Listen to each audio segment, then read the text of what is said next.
It's a long road to vengeance, but the destination is better than the journey. This is Deadbeat at Dawn on Sneaker Madness.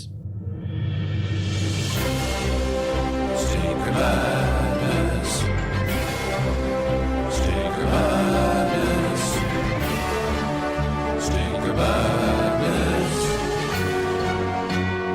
We got the Sneaker Madness. Hello, welcome to Sneaker Madness, the podcast about bad movies for bad movie lovers by bad movie lovers.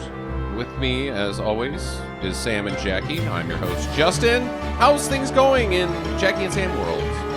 I don't know. I just finished watching this movie.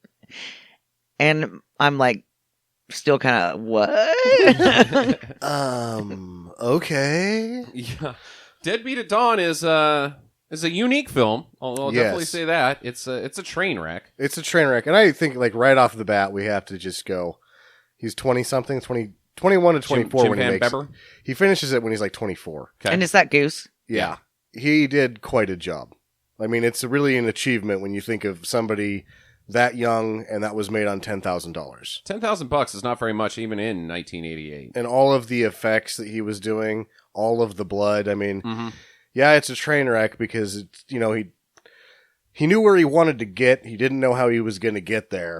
And he had all of this stuff that he wanted to do. And he was able to do it. It took him a long time, but it's somewhere in between train wreck and masterpiece when taking all things into consideration. Well, it's definitely a movie based around one thing. Like, I want to do this. Yes. And he does it, and then it's like, oh no, I gotta make the rest of the fucking movie now. Damn it. All the other stuff that is not the end. Yeah, I think that he probably was planning on the first fight scene, the stuff between him and Christy, and the last thing making the movie, and then there just wasn't a lot going on. Oh probably my god, this with movie is 30 minutes long. Or Shit. Some of it's just like he realizes that I can't just be walking. The viewer doesn't want to watch me go out of my apartment and walk all the way to this place. Right. And then make the deal. Like, I have to... All of this middle that I had needs to get stripped down, and now I need more movie. Yeah. And then he's got, like, this dad scene and this bar scene that are obviously added in later. And then... Oh, it doesn't come across that Bone Crusher's as much of a psycho as he should be, so there's all these added Bone Crusher scenes. Well, one thing we should not fail to mention is Dayton, Ohio was a real shithole in 1988. Yeah, if you're out there in Dayton, let us know if they did anything about this. Yeah, clean that fucking town up, man. Wow. There was no shortage of really, really rough areas. Run down buildings, broken apartments. Just, it looks like everything that movies want the Bronx to be like. Oh, we're going to make a movie in the Bronx and it's going to look shitty. Yeah. And the Bronx seems to be quite the nice place compared to Dayton, Ohio. Yeah, Dayton was... Wow. It's dirty. There's fucking shit on fire everywhere. Broken windows. Bums. You know he's not asking for permission on most of this stuff. No. And he just burns a mattress in the middle of an intersection. And it's probably like, oh, that's about right. Par for the course. Well, there's shots that prove that of like passers-bys that look right at the camera like, what's that going on? Oh, they must be shooting a movie there. They don't have closed sets. This is just they went and took a camera out and started doing their thing. And there's not a lot of movies probably shot in Dayton, so the people are looking at like, oh, they're shooting a movie? No, it's like, oh, there's a crime happening, whatever. And there's a guy filming it. Yeah. All right. Well, I bet it Tuesday was then. Yeah. I mean, he's probably shot it on a CP16, so it's a pretty small setup. You can get away with one of those cameras. They're really small. Yeah. So, yeah, wow, Dayton, man. That's what I take away from this film. Yeah. You don't want to go there. Incredibly run down. It may be the worst looking city I've ever seen in film. I know there has to be newer spots. Like, he's going for the rough element, but it's just that there was no shortage of rough areas. It's not one area. It's a lot of areas. Yeah, Main Street was a dump. Yeah. And there's even some, like, shots of, like, more, not long shots, but, scenery shots that are huge areas of the city that are just shitty. It's not just like, hey, this particular corner is shitty. No, this 5-mile radius is shitty. Yeah, they have like blocks and blocks of rundown neighborhoods. It's the perfect location for this film, by all means. You would think it was Long Island in 1970. Yeah, or worse. I don't know, man, but damn. Anyways, so Deadbeat at Dawn is the story of Goose, who is the leader of the Ravens. The Ravens. Now, you look at the synopsis of this film, and they say that they're motorcycle gangs. They are not. Yeah. It's just gangs. Yeah, pretty much. These people are too poor to afford motorcycles. Yeah. There does get a motorcycle involved, but it was stolen with nunchucks later. Right. Which was awesome. That he had nunchucks.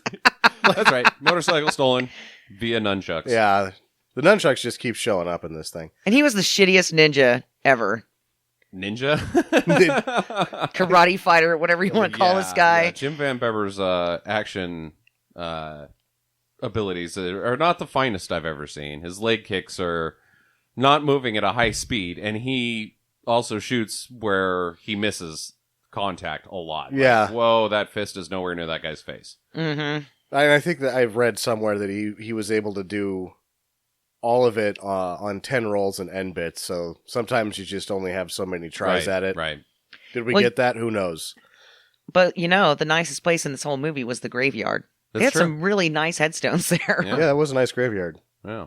So nice he had to go there twice. Yeah. He's got a girlfriend. Her name is Christy. She doesn't like... Her character's a little weird because at the beginning she kind of seems like, yeah, I've liked watching my guy fight and beat up people, but then like immediately the next scene she's like, I hate this shit, Goose. You need to quit and quit being a gang guy and marry me and we'll make babies and white picket fence type shit. But they live in a shithole as well. They live in a shit. It looks like they're squatting. She seems kind of like, it's kind of implied that she's a druggie too. She's also a junkie. There's this, they're methamphetamines. They're calling it crank in there, so they're on meth. Right. Yay. Yay, meth. Yay, meth. There's a rival gang called the Spiders, led by Danny, which is like the least tough guy name ever. No, it's not a tough guy. He's not a tough guy, though. Yeah. Danny's a bit of a Napoleon. Bad guy. Sure. Without Bone Crusher, he'd be nowhere. Yeah. Yeah. He's a psychotic. Yeah. Danny is a psychotic as well. Yeah, they're both crazy. He's real mean, and his little caterpillar stash is about right for the character, I think. So they're just two rival gangs that are not liking each other very much, and so that's the movie. See you later, pretty much. But yeah, they don't like each other. Why? We're because they're gangs. the turf stuff. Yeah, this turf gang things. The gangs in real life probably have financial concerns, right? What do you Drugs, like the turf is because that's where they're pushing the hookers and the drugs and how they make their money. That's their hookers and drugs. Yeah, you so can't come over here you get the because border- they'll steal our business. Yeah, exactly. Whereas there's no talk of any of that. There's just like, we're a gang. We don't like those guys because they're over there. And we're over here. Yeah. And if they come over here, or we go over there, we're really not going to like them. I think you left out a very integral part of the plot. Okay. Christy is a witch. She is a witch. Is she a witch or is she like druid? Yeah, I don't get that at all. That came out of left field where... That's where the movie starts. Yeah. Pretty much. The first shot is her and her grandma. She's like a fortune teller doing weird stuff. Yeah. And I don't even know what's divulged in the opening scene. Like, grandma gives her some good advice, I guess. And If that's you not- don't believe in it, it's not going to happen. And it What? can't be her grandma because you find out later she's a runaway. Yeah. So she's just some gypsy. Yeah. Some Fortune teller lady. fortune teller Jippo. But, so she leaves that place and goes outside and gets accosted by Danny out in front of her car. And he's like, I know that you're the girl of Goose, the rival gang, and I'm going to fuck you up, lady. So he pushes her in the car, and he's going to give her the boner. And she... The police just show up and stop a it. cop just interrupts the whole thing and says, ma'am, step out of the car. Sir, step out of the car. What are you guys doing? And then they leave. They and just he's walk off. standing there outside of her car, which we never see again. So No. she probably lifted that car, I think. Yeah, that could be. I think that she stole that car. Yeah, that's fine. So, but why... Danny could just, like, follow her still and then just finish what he was doing when the cop's not looking. It's not safe. Like, lady, you needed to stay near that cop. Yeah, I don't know that Danny has a very good attention span. No, that could be. Yeah. Like, she made it a block away, and he's like, oh, I'm going to have to keep walking if I want to rape her, so I'll just go get some of the action I know I can get in this, like, strip club thing. It's an adult center? Adult shop, I guess, where you can take your girlfriend in the back and have sex with her. That's what it looked like. It looked like a video rental shop for porno. And then there's a back room for Danny and his love interest. Yeah. With Christmas lights and tiger stripes. And like a tablecloth on the wall. Yeah. Mm-hmm. Really sexy. And she's like, do you love me? What do you think, bitch? Oh, I think you do.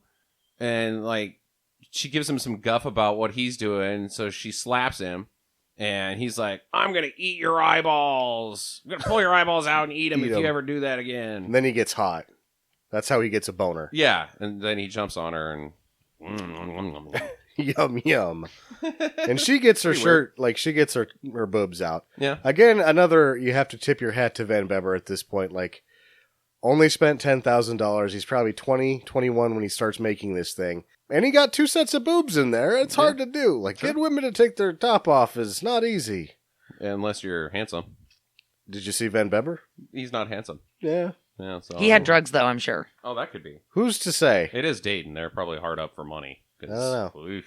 So, anyways, there's this big gang battle at the cemetery, and Goose and Danny square off against each other. First, they show up with guns, and then they're like, "We don't need these fucking guns. We need these knives." Goose has a fucking M1 Garand. Yeah, that's not a gang member gun. Yeah, it's a serviceman's rifle from the First World War. Bolt action jobber. Yeah. Or no, is that... Were they in both First and Second World War? The Garand? I think they were, yeah. Yeah. You know what was even better than that, though, is that Danny shows up with a Batman mask on. Yeah. He's got the Batman symbol at the top of his mask on the forehead. But it's like a sticker onto a tough guy mask. Yeah, that he's band-aided onto his face. Mm-hmm. And they've got jock straps on the outside of their pants. Yeah, so that's which their gang fashion. Is like, I think that's just sort of a failed homage to A Clockwork Orange.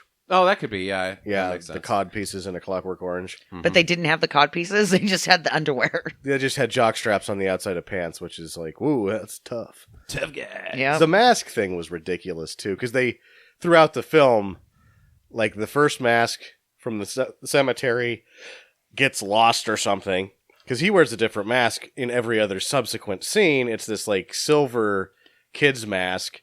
And then Keith, at one point, is just wearing sunglasses with like a ripped out page of a magazine stuck in the top of the sunglasses, like it's a mask still. Yeah, no, that's not a mask, Keith. And when you're watching the movie, the masks are so irrelevant that you just wonder why Van Bebber is just like, well, we got to get a mask in this shot. Like, do we? Do we? Yeah. What are these masks even about? Maybe it's another shout out to the Warriors type thing. I don't know. But the masks are taped on with electrical tape. Yeah, they're not quality masks. No, they're not good. It's probably why you have to change the mask. He's like, oh shit, it broke again. They're Dayton, Ohio's versions of masks. Poor quality and shabby. Yeah. Well, in the first graveyard scene, Goose comes out and he's got a Zorro mask on. Mm-hmm. He had a sexy mask on. That was He had a Zorro mask on. Yeah, it was like just a black cover your eyes. So that's the only thing that gets covered during the orgy. Yeesh. Yep. So they square off. They fight with knives, and Goose like beats him up. Basically, Goose wins that fight. They both get cut up a little bit. Goose gets cut in the hand, and Danny gets cut across the face, and the cops show up, and everybody runs. Danny blows some dude's hand off. Yeah, there's a guy with a gun. Goose blows some dude's hand off. There's a guy with a gun that's going to shoot Goose, and he turns around and shoots him and blows his hand off, and the guy's like, ah! It's pretty awesome. This is where we get introduced to how the lengths that are gone to make decent special effects with no money in this film. Yeah. And I've seen worse, that's for sure. I thought that the hand and the stitching, I mean, Jackie was like going, oh. That was gross. Convincing. Yeah, they look good. Some of them didn't look so good. Some of them not so good, but they went to great lengths. Yeah. So Goose goes back to his place to get stitched up, and Christy's there, and she's like, I just can't watch you go out and bleed in the streets anymore. You need to stay here and be with me. And he's like, I gotta get out of here, babe. I gotta check the news on the streets. Keep an ear to the ground type thing. After when he wakes up the next morning and she's doing her druid bullshit in her front zips druid snuggie. Yeah. Which is like, when I see this, the first time I watched this movie, there was no snuggie. So I'm like, what the fuck is that she's wearing? And now I'm like, the snuggie isn't a very original idea if this thing was running around before. Well, it's very druid-esque as well. It's, a hoodie. It's got a pointy head. Robe. Other than it's microfiber, bright red, and has a zipper on the front of it. That's not so druidy, but it's a druid snuggie. Yeah. It's a wizard's coat. And then she has this bullshit necklace, flower cross, that she's praying over with her witch's Bible or whatever. Yeah. Witch's Bible. Enchanting. In the beginning. She's enchanting dollar store jewelry to protect him from other gangs, I guess. Ooh, that's a good point. It was a dollar store jewelry.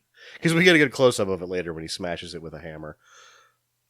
He also does a rail, and then this is where one of the first comparisons to the room is, because he needs us to see his butt. Yep, that's true. And he doesn't wear underwears. Yeah. He's not a built man by any means. He's very slender. I'll give Tommy Wiseau one thing, is he's a little bit buffer. I think they're about the same. Yeah. And then he is also, Van Bebber's 20. It's true. He's very young. Yeah.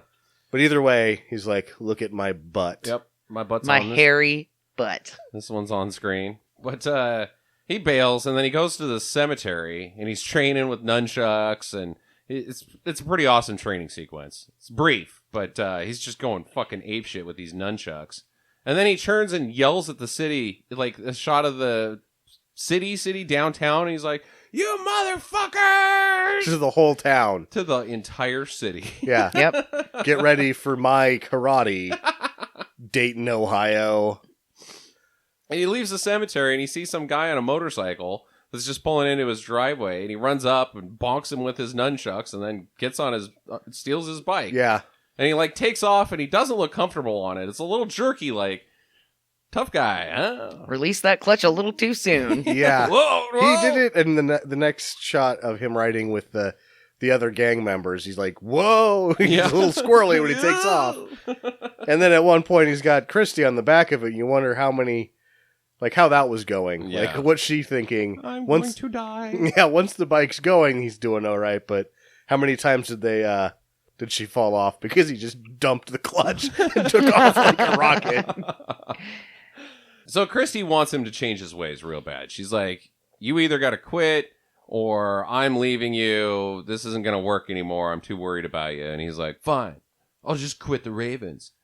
So he quits the Ravens. Even though it's obvious that she gets off on him beating people up. Yeah. I don't understand her character at all.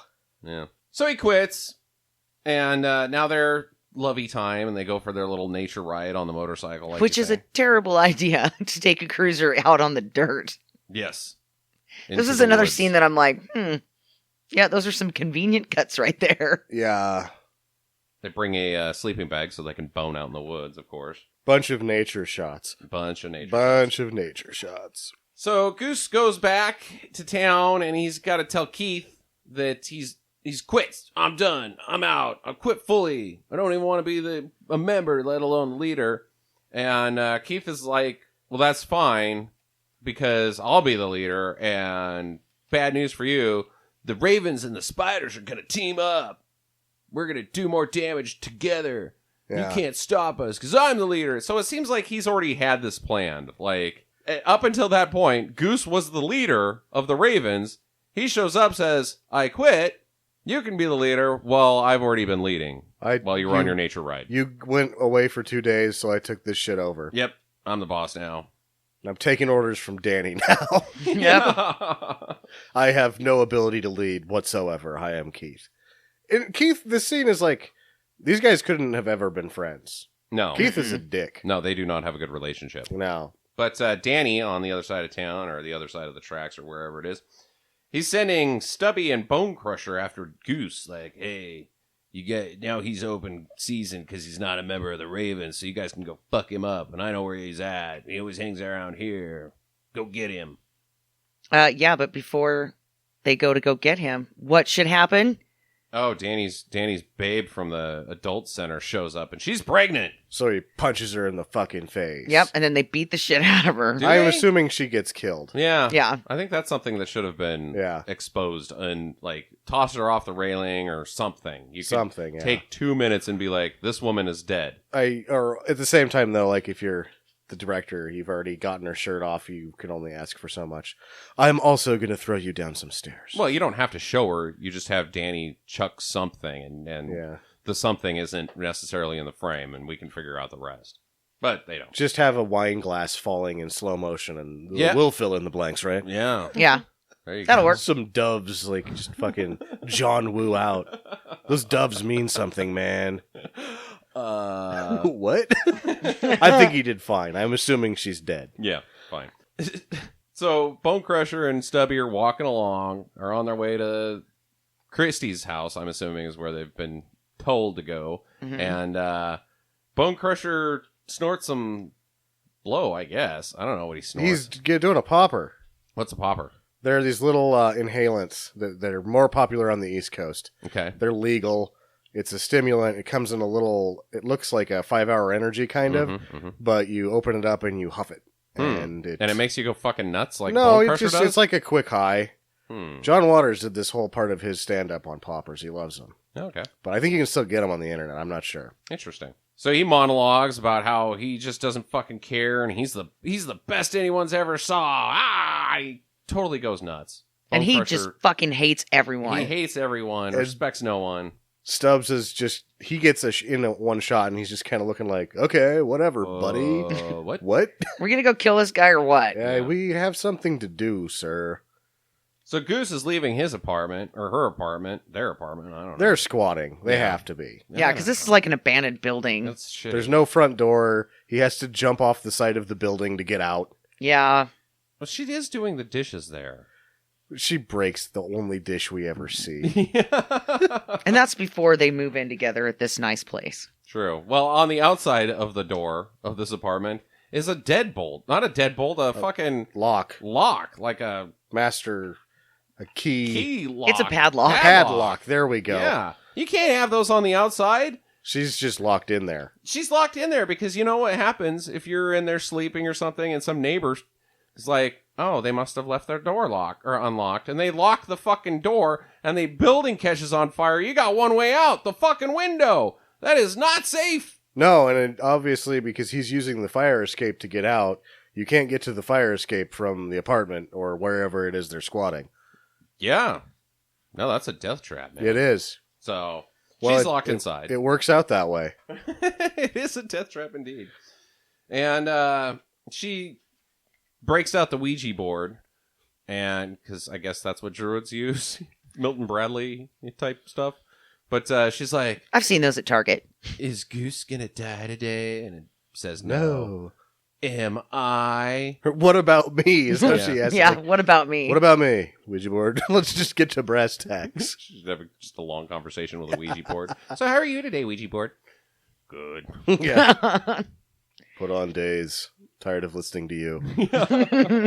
Got 2 TVs and they're both playing static. Well, the Ouija board tells her she's dead meat. Which And is right when Stubbs and Bone Crusher show up. yeah, and they're fucking locked out as well because the goddamn padlock's on there, so they start beating the shit out of it. But they've got their weapons of choice are a golf club and what was No, the they're other both thing? golf clubs. They Yep. both have golf Bone, clubs. Bone Okay. Crusher's got a 3-wood and it looks like Stubbs has got a pitching wedge. You know, Yep. I don't think that those are the tools. Or a sand wedge or something like Yeah. that. Yeah, one of them's a fairway wood and the other's a wedge. I don't think that those are going to be the tools to get past that That's the most dubious part of this film is how the hell did they get in there? You're not getting the padlock off with any golf club lock. ever. Never. But they do.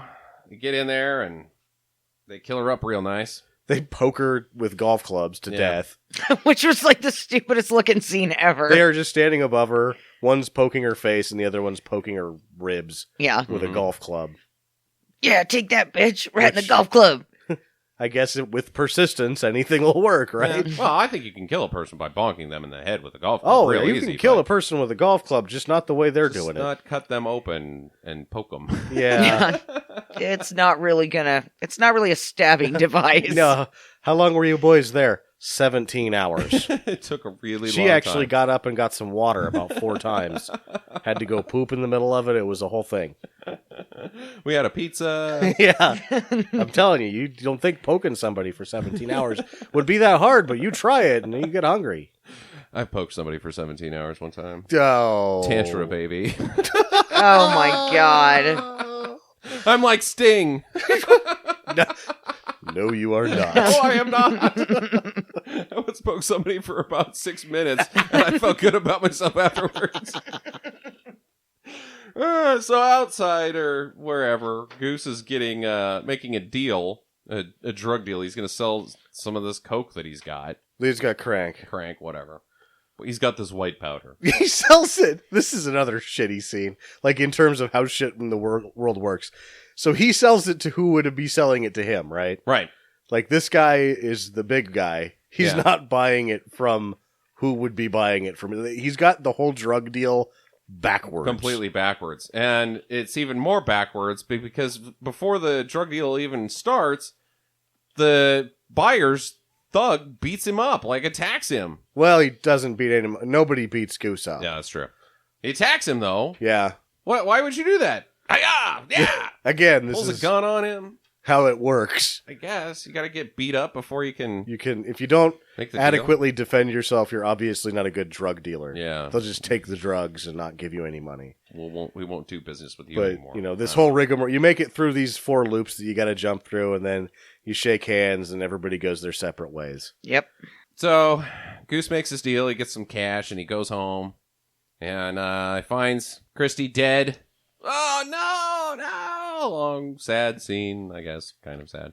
She's just got blood on her back. That's the other problem. Is like there is a big blot on her shirt of blood, but it's only in the back. Yeah. Yeah. You don't really see what happens to, like, strategically, you see very little of her because there was only so much they could do. Sure, but he wraps her in a sheet and takes her down to the fucking trash compactor. And tosses her in, has a couple tears, and hits the start button. That's her funeral. See ya, toots. Trash compactor. And then it's not even just tosses her in the trash compactor. He smushes her. He smushes her in the trash compactor, yes. Yep. At this point, he's not going back to the apartment. What he could do is just leave. He could just leave or even call the cops. You could call the he police. hasn't done anything wrong. Within that situation. Well, yeah. he doesn't have to mention, where were you? I was out getting some fucking smokes. Yeah, I've I got came a back and she's dead. bunch of cash. All the drugs that used to be here have been sold. Look at these 2 golf clubs laying on the floor covered in blood and fingerprints. None of those fingerprints are mine. He's not going to go to jail. He's not going to take the fall for this thing. No, but instead he just tosses her in a trash compactor. He could have had a nice funeral, sad at that cemetery, wear black, priest shows up, says some Dominus Patri stuff. Yeah. And No, but this was just so much more romantic. The guns get fired up in the air, and I think it's just a lesson that if you're a runaway in Dayton, Ohio, you're going to end up in a trash compactor. Yeah.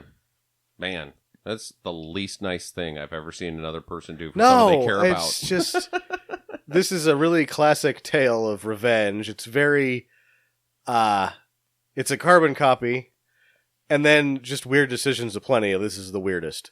I'm just hucking her in the dumpster and smashing her. This is what we do with our loved ones. This is normal business. Smush. And then the guys that clean that, like the waste service shows up and are like, another body in the goddamn compactor again. These brains will never get clean off of this wall here. No. Well, I'm sure it's like an orange juicer at that point. Just, Gross.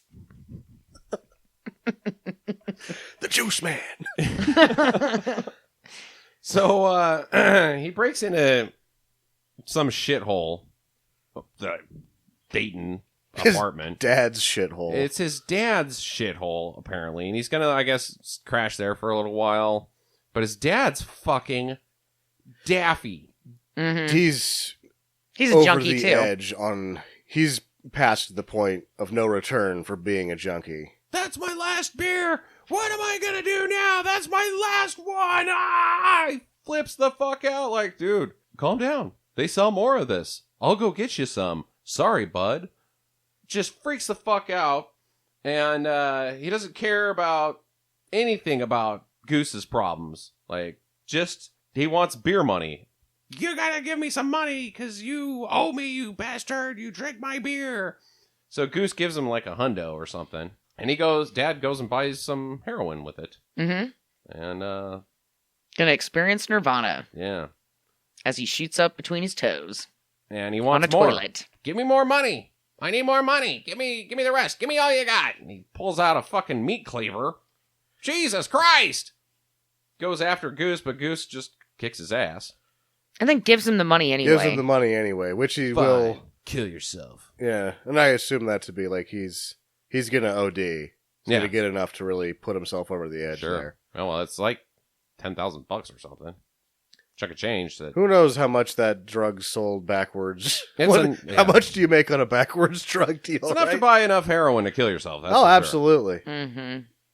So Goose bails and goes to this bar, and he gets fucking shithoused and starts getting handsy with some lady named Iris that has never had anything to do with anything ever before in this movie. And gets into an altercation with some guys there who are trying to protect Christy, I guess. I don't know. They don't know. They're drunk too, and everybody. It's a bar. Goes out. This is shit that happens. He jumps over a booth and hits his ass real nice. Yep. He goes out in the street and beats up a bum and steals his whiskey. That bum's got nice whiskey. Yeah. Usually bums don't even have fists, even if it's shitty. They usually get pints. A viper. Melt their faces off. Yeah. This bum's got a whole fucking fifth of whiskey. And so Goose steals it and drinks it down. Then he does some fucking crank and drops some acid and Looks like he does some heroin too. Yeah, it goes on a little fucking shit show. Pity party. He walks into an alley and there's another bum and he pulls out a gun and he's like, the bum's like, what are you gonna do with that gun? I'm gonna kill myself. Oh, okay. Go right ahead. Yeah. As long as you're not gonna shoot me or take my shit, I'm cool. He's like jacked about it. Yeah, he's like, I thought you were gonna rob me and take my drugs or shoes or something, but if you're gonna shoot yourself, go right ahead. Hey, I get a free brain show. Yeah, he does not care. Yep. And he's got fucked up, jacked up teeth. Yeah, I think this was an actual homeless man, not an actor. But so he's about to do it, and Keith shows up out of nowhere and stops him. You can't kill yourself. I need you. Takes him, sticks his head in a pee-pee trough in a bathroom. Yeah, he cleans him up real nice by shoving his head in some piss. Yep. Yeah, that was weird. Old Milwaukee sponsored this film. I don't think it did. Yeah, I think there's just beer cans laying all over the place. I think maybe that was the idea. Like he's like, I'll put some old Milwaukee in here, and they'll tell me to fuck off. Ultimately, yeah. Because also Bone Crusher drinks a Budweiser, so that doesn't work. Yeah. So Keith needs him for this robbery. They're gonna jack a armored truck, steal the money. I don't know why they need Goose for this. I mean, yes, no, you have to badass, have Goose for this because he has to rappel from the building so that he can throw a Chinese star at one of the guards only. And that's how you rob a armored car. Without that, you don't really have a robbery, right? The whole show's for nothing. I guess. I don't know. I don't even know if it does anything, but the element of surprise. I guess. That is surprising. That guy's a jackass. Yeah, so they man, you skipped way ahead. 3 weeks later. Yeah. 3 weeks later. Weeks later. Just an indeterminate amount of time later. Weeks later. And now Goose has a beard. Yep. Time has gone by. That's how we know that the time has gone by. He now has a beard. Goose and Bone Crusher get in a fight because Bone Crusher's talking shit and waving a fucking snake in his face. Yeah. And Goose doesn't like it, so they get into a tussle, and Keith and Danny have to break him up. You stop it. You work together. You gotta work together to get this done. Save it for the job. Save it for the job. So the job starts off with lighting a mattress on fire in the street. Which I guess is going to make the armored car stop? Doesn't. It doesn't. The armored car is stopped where it's making its delivery. Yeah. I think that's just, let's put this mattress in. Let's get the police over here. Maybe. That's all I can figure. I think it's not enough. I know, but I think when the police are going to show up, and that mattress is already going to be put out by itself burning itself out. yeah, And they're going to be like, huh, okay, well, drive off. we'll just leave that. Yeah. We'll just leave that here. This looks like a town that they just leave that. Yeah. Just drive over it, people. Come on. So as Sam said, Goose rappels down the side of this fucking building, this parking garage. And not even with a rappel rope. He's got like a rope that you would buy at Ace Hardware. Yeah. He just kind of slowly gets drugged down. He does a boot rappel. So he's got it wrapped around his boot. Mm-hmm. That way he doesn't rip his hands apart. Mm-hmm. And then he climbs it, hand walks the rope down. So it's a very slow rappel, but at the same time, it's one of several stunts that are easily you could die doing. Sure. Done by the writer, director, and star, Jim Van Bebber. Yeah. Mm-hmm. And he pulls out this, it's not a shuriken. It's not a ninja star. It's a fucking knife that's a cross. It's like four knives. 4 blades. It's a giant throwing star of some sort. Yeah, I've never seen one of these before. And he fucking hits that guard, and the guard shoots one of the gang members. Who Right in all the come throat. running out.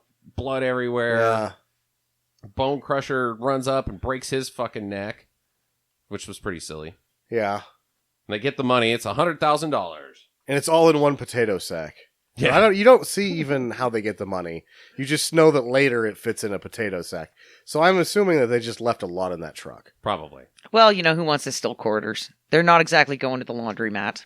That would suck if you get in there and you know there's 300,000 and you find out it's 300,000 in change because that would fit. You're like, oh, fuck. What are we going to do with this? Yeah, we need our own truck for this. We brought a sedan. So they have a party back at Raven's headquarters, and everybody's getting loose with it. They're rich now. They're rich. $100,000. Woohoo! Some lady's just shaking her boobs. Yeah, she's never been in the movie before. She's No. only in her underwear, just shaking her boobs. Hey, you need to get out of here. Why? Because there's penthouse pictures all over. Yeah, she seems like she's having a good time. Yeah. She fits right in there. Why kick her out? You guys like those boobs, right? I don't know. So, the two gangs have to meet up again. They meet like in this, I don't know, the bottom of some fucking building. There's pipes everywhere, and It's like a loading dock. yeah.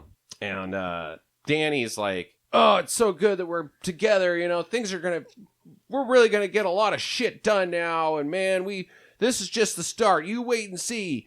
Things are gonna really turn around for our two gangs. Yeah. And Keith's like, yep, all pretty Say cool. And then out of nowhere, Danny just says, like, hey man, I got something to say to you. Fuck you. And this like gunner guy at the top of the fucking building starts blowing the hell out of all the Ravens. Just waxing them. Everybody's dead except for Goose. You probably want to shoot Goose first. You would want to shoot Goose first because he ultimately shoots the guy with the gun and some other people and makes off with the cash. Yeah, he goes fucking apeshit. And he knew it was going to happen. Yeah, because they were like, don't bring any weapons because we're going over to our friend's house. To do business. Yeah. And so he like Chuck Norris commandos out. He's got his little secret belt thing on. Yeah. He's got knives and stuff hidden. Ninja stars. The 22 pistol. Yeah, the tiniest gun ever.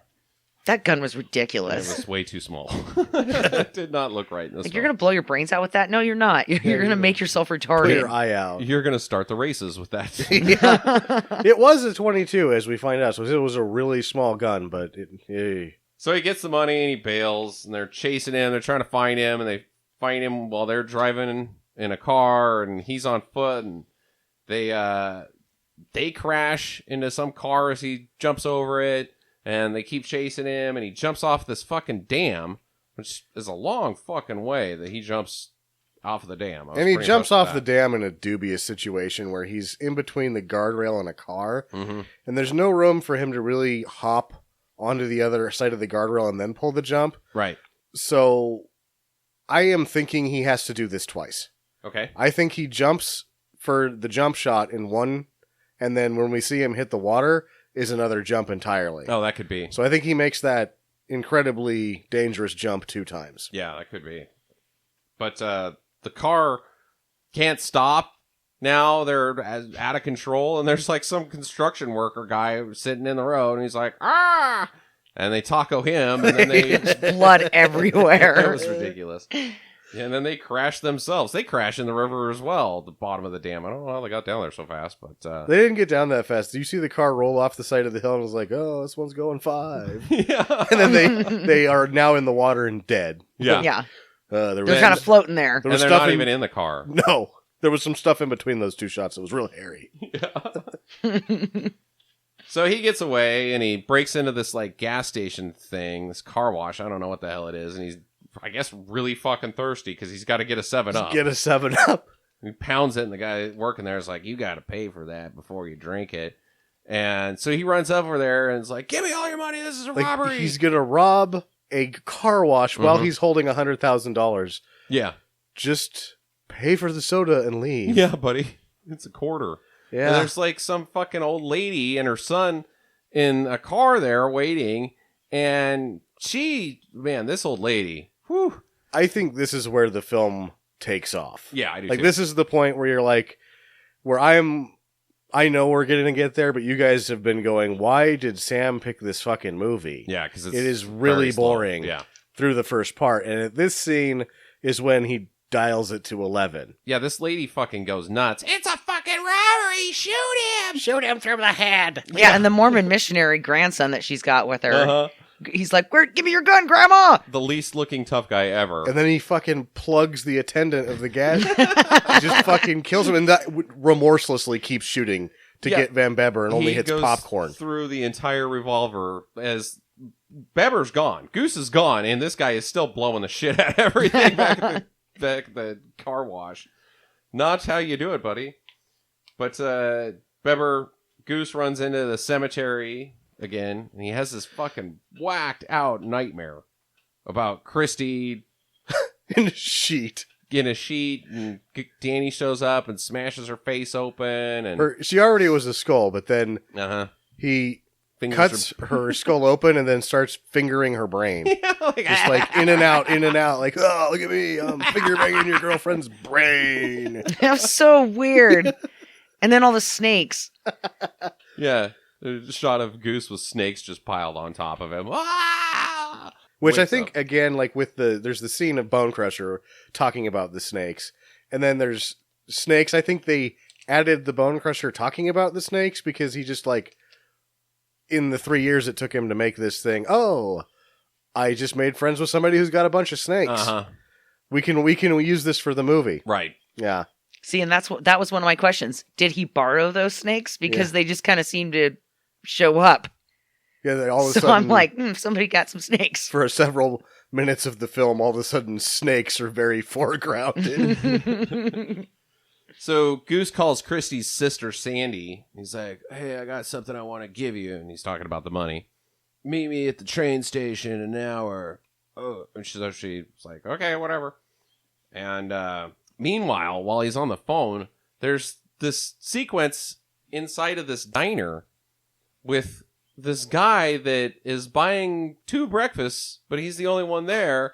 And he wants to have breakfast with the Lord. One of the breakfasts is for Jesus. For God. For God. Well, the waitress is like, who's paying for it? I'll pay for it. Okay, well, whatever. And he's But- like, you went to breakfast with Jesus. You probably make him pay. Yeah. It's so weird. It doesn't make Has any sense. nothing to do with anything. Breakfast with the Lord. And he's wearing a crazy wig, too. Yeah. He's just a crazy person. So the spiders find Goose at the train station. I don't know how they got tipped off to that whole deal, but And then he just decides to go to the train station and have a little nap. lay down. He's While like- he waits for Sandy. He calls Sandy, like, I need to meet you at the train station. I know your sister. She has something for you. And then he's like, oh, I think I'm going to have a nap. And he I'm says, pretty meet me tired." there in 1 hour. So he's got less than an hour to get there and take a nap. And that she's not there yet. So this is like the first 8 minutes of him being at the train station. He falls asleep and they're already there. He doesn't notice that they're waiting. They're laying in wait at the train station. He's like, oh, I'm pretty tired. I'm just going to lay in the concrete. That 7-Up wore me out. Yeah. Just gonna lay right in the middle. It's so peaceful here with all these fucking trains. Have a nap. And then begins the craziest fucking fight scene I may have ever seen in my entire life. The reason that this movie has such high praise starts when he wakes up from his little nap. I don't even know how we can talk about this thing because it's so fucking epic. It's bad fighting and nunchucks and insanity and gunfire and knives, and he's killing guys left and fucking right. Like, this was a bad ambush. Yes. It went the wrong way. It went sour. I think they knew it was going to be tough because he's Goose, right? Right. But they didn't think he was going to go south on him like that. He bonks to death like 6 guys with his nunchucks. Just smack right in the head, smack right in the head, smack right in the head. Yeah, he stabs the first several guys, and then they get a hold of him and start working him over. Mm-hmm. And the turning point in the fight is when he gets a hold of those nunchucks. Oh, man. Because it's all over. Once Goose gets those nunchucks in his hands, then watch out. He has some sweet sweep kicking action. Oh, my God. We should mention the worst sweep kick that's ever been caught on film. The cut didn't help it either. No. Because he, cuts into, a double head bonk or something. Yeah. And then he's, he jumps out of the shot. Just oh! And he ends up finally getting in a fight with Bone Crusher. And they go at it for a little while. Bone Crusher starts by hitting him with half of a railroad tie. Yeah. Just trying to smash him to death. I don't think that was a railroad tie. It looked like a box of flowers. Like somebody had gotten flowers from Forget-Me-Not. Yeah. And then they spray painted it black, and they're like, just hit him with this. But it's like this big object. And it's then way too big of a weapon for this fight sequence. Yeah. And when he decides to give up on it, he just throws it over this wall. But in a single motion, there was a bat on the other side of it. So he chucks the whatever it is over the wall, and then immediately on the return is all of a sudden amazingly got a bat now. Yep. And he's ready to fight him with the bat. And it doesn't do much for him because those nunchucks, man.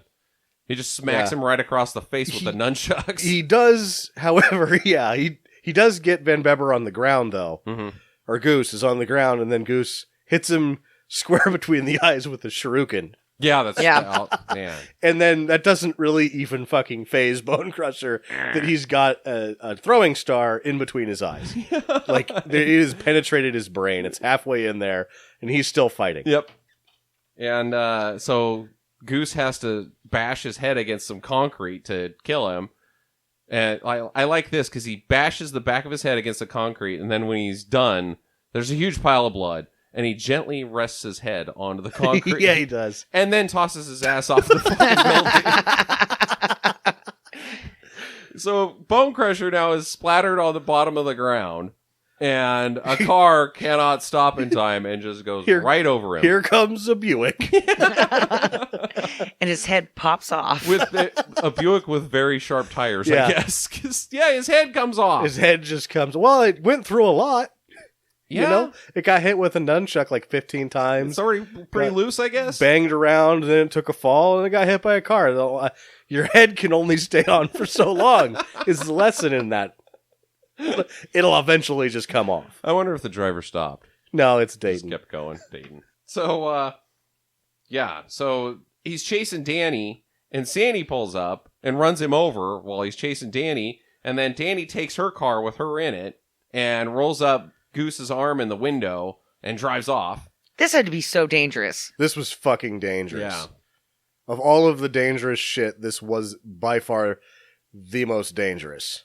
Danny or Goose being drugged by the arm out the side of the When car. they get into the alleyway, there's zero margin for error to not actually smash him to death. Yeah, one sneeze and you've killed your director by smushing him. He's killed himself ultimately. Yeah, that's because true. it's all his idea. Well, it does rip his shirt off real nice. Yeah. Yeah, they do scrape him against the wall a little bit. But Sandy's inside the car, and she is just pounding on Goose or Danny's balls. She's on her knees, in the other seat. It's like he's running the wheel, and then she's running the pedals. But then she's also just wailing on his balls like it's a speed bag. It's like ding, ding, ding, ding, ding, ding, ding, ding, ding, ding, ding. That was such a good shot, too. Oh, it's great. I was She is crying really- laughing. whoever is, if it's really the actor that plays Danny in that shot, what a trooper, because she is wailing on those balls. Like, the girl that he got for Sandy, she doesn't know. Like, she just has an on switch and an off switch. Like, punch the balls, but don't. And then she's like, ah! And the actor's like, oh my God! She's like, that's what you get for taking the last donut this morning, you prick.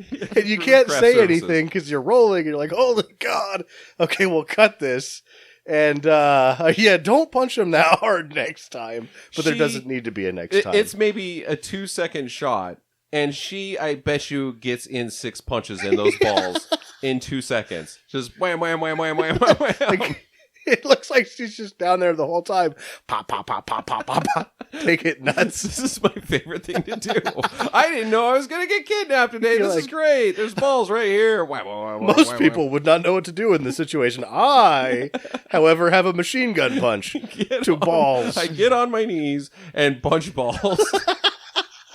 And I it think works. that was a smart move, dude. Really. I mean, she pretty much saved herself. Eventually, Danny can't take it anymore He crashes and the car. crashes the car. So Danny and Goose are now getting in a fight, and it's pretty hardcore. Danny bites Goose's finger off, and it's gross. And Oh, then that's gross. Yeah. Gets him up against the wall and fucking stabs him about Yeah, 12 he times. shanks Like, Goose quite a bit. I didn't see that coming. no, Goose gets, like, the Danny knows how to use a knife. Yeah, but you know what? Goose knows how to use his fucking deadly hands. Yeah. Because he tosses Goose or Danny back on the car, and then just uses his hands to open up his throat like it's a fucking He letter did- from the president. He did a Roadhouse throat rip. Well, he Kind of. didn't. He didn't pull his throat off. just- He opened it up. Yeah, he just reaches in and grabs his throat and pulls it out. Yeah. What? And then just kind of tosses it down. Tosses it, yeah. So, yeah, Danny's dead. Goose gives Goose is- the cash to Sandy. She just bails, runs off, and Goose stumbles out into the streets of Dayton and bleeds out and dies. And in the meantime, there are two people sitting on a park bench in the background of this shot that just are kind of like, what? Huh? They Am I on stand up. camera? Yeah, they stand up and then they just, okay, we'll just stand here. It's just Dayton. Ay, ay, ay. Should we do something about that, or do you want to get ice cream? Would you like to go to the, what was the restaurant called? The lunch? Lunch and sandwich parlor? Or Yes. something like that? Yeah, The let's- sandwich and lunch parlor. Ah, let's go there. What's the lunch? Sandwiches. Ah, Duh. oh, well, wait, okay, never mind. It's not much of a parlor, by the way. What kind of sandwiches? Ice cream sandwiches. Oh, Jesus Christ, I can't even have lunch here. This is why there's so many stabbings in this town. It's frustrating. Hopped up on ice cream. You even can't get lunch anywhere. What the fuck? East is west. I don't know which way is up in Dayton, Ohio. Oh my god. So there's your Deadbeat at Dawn movie. My first question is exactly that. Why is this movie They call called Deadbeat at Dawn. Deadbeat at Dawn? That's my question as well. I don't know. I mean, it sounds cool, but what is it? Is he the deadbeat? I really feel like or was it the marching band that they threw in there intermittently right before they put the mattress on fire? Yeah. Oh, what does the marching band have to do with Deadbeat at Dawn? Because they're beating some drums at dawn. that was middle of the day. Yeah. Oh, well, So- okay. That blows that theory completely.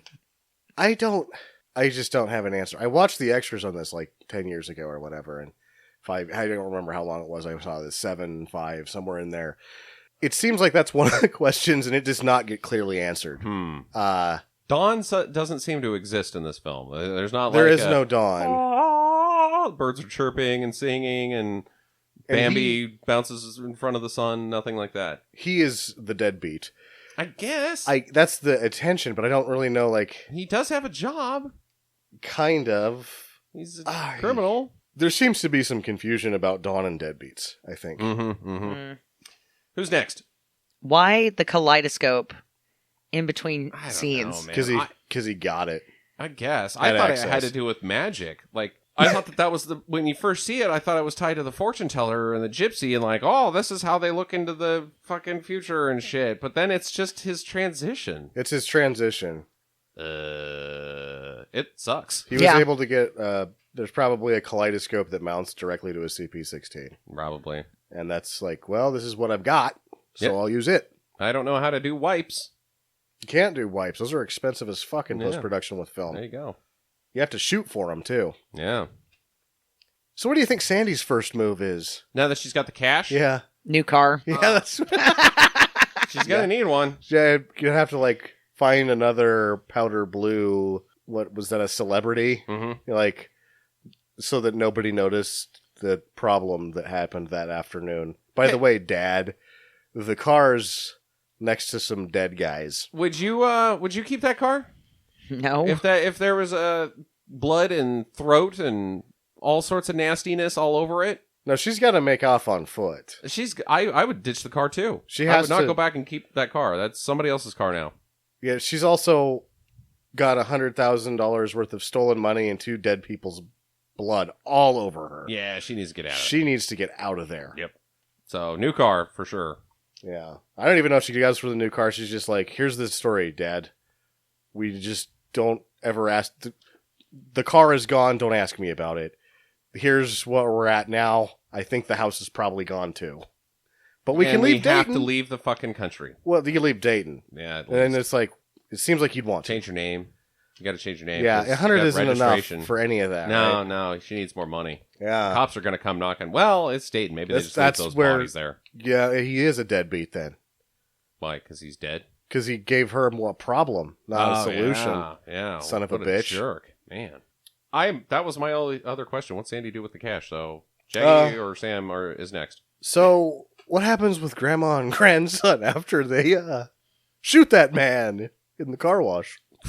They get their sodas and they drive along. I think that they also just take off. They probably, you know what? She is there for a car wash, and the only guy that works there is dead. Mm-hmm. She's just going to wait for somebody else to come wash her car. Honking the horn the whole time. Just honking, and then somebody shows up. Service! And then it's the police, and they're like, we can't wash your car. We're going to have to arrest the 2 of you for murdering that gentleman that is clearly dead right there. That's why you're not getting a car wash. You're going to jail. We'll wash your body with disinfectant when we toss your ass in the slammer. I have no more questions. Everything that I had questions about, we kind of answered as we went. It doesn't leave a lot of questions. I mean, there's the, like, what happens to Stubbs, and the answer to that is he just didn't want to be in the movie anymore. The Bone Crusher actor has to continue to be in the movie, so he gets a fake beard put on him at one point. All right, I got a question. Who's your favorite character?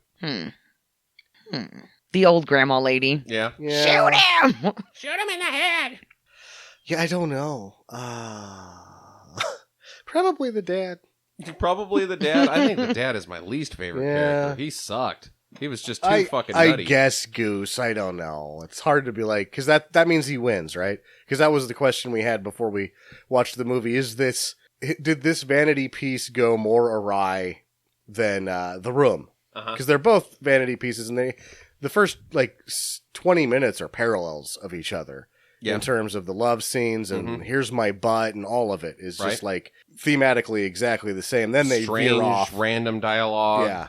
They veer off into different directions, but I guess I'm answering that question as well. My favorite character is Goose, and yes, this one, because of that last fight scene, works better than The Room in total. Oh, in total, but is it more of a... Which is the bigger vanity piece? That's because I think The Room is a bigger vanity piece because Wizow is on camera almost the entire fucking movie. There's scenes in this one where Van Bebber is not. He's not on. Yeah. There's a lot of stuff going on with Danny and Christy doing things that take away from that. If he was that vain as Tommy Wiseau, it would just be him the entire time. Yeah. So I think The Room is a bigger vanity piece. It's a bigger vanity piece, and it goes more awry as well. Yeah. Because ultimately, Van Bebber gets exactly where he wants to with that last scene. Yes, indeed. So. And Goose is my favorite character, even though he's a total douche. Yep. What about you, Justin? I think I like Bone Crusher. Yeah. Because he hates everyone. Yep. He hates everything. He was just too nutty. Yeah. He was crazy, insane, and the actor was turning it up as high as he could on the stupid scale. And yeah, with with the fake beard thing. The fake, wow. He does turn it on pretty good with the fake beard on, because I think that's like the light at the end of the tunnel. Mm-hmm. He's like, okay, if I do this good, Jimmy is not going to call me back, and I can just not be in this movie anymore. Yeah. So I'm giving it my all. Yep.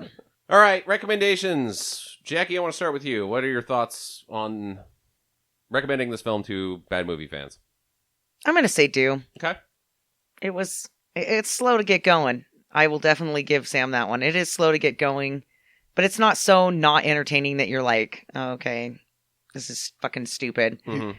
But then once you see Grandma, it's game on. It's balls to the wall from like then forward. Of bonkers business. Bonkers. Yeah. I've just, what the, okay, yeah, this stuff is happening way too fast. I can't even comment on it. It's just, I'm going to give it a do. Okay. Sammy? Yeah, it's, required viewing for a bad movie fan. You have to. You got to watch this one.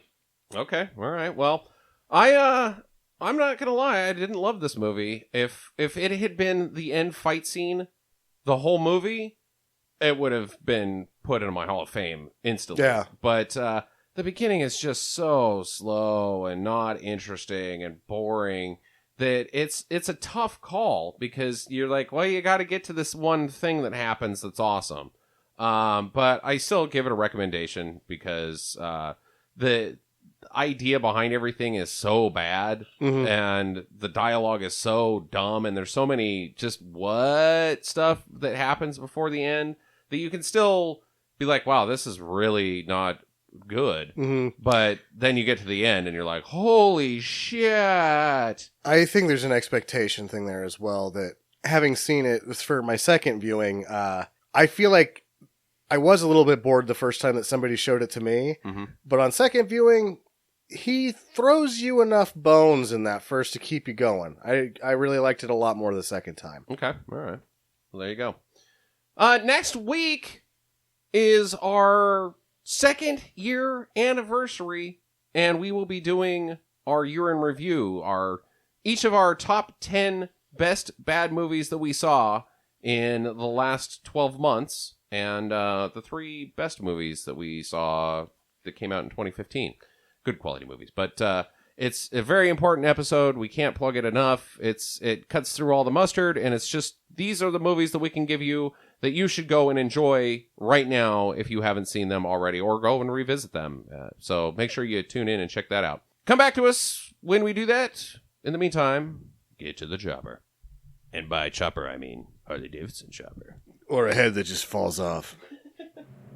Visit us at www.stinkermadness.com. Follow Stinker Madness on Twitter at Stinker Madness. Please rate and review us on iTunes and Stitcher. Thank you for listening, and get to the chopper.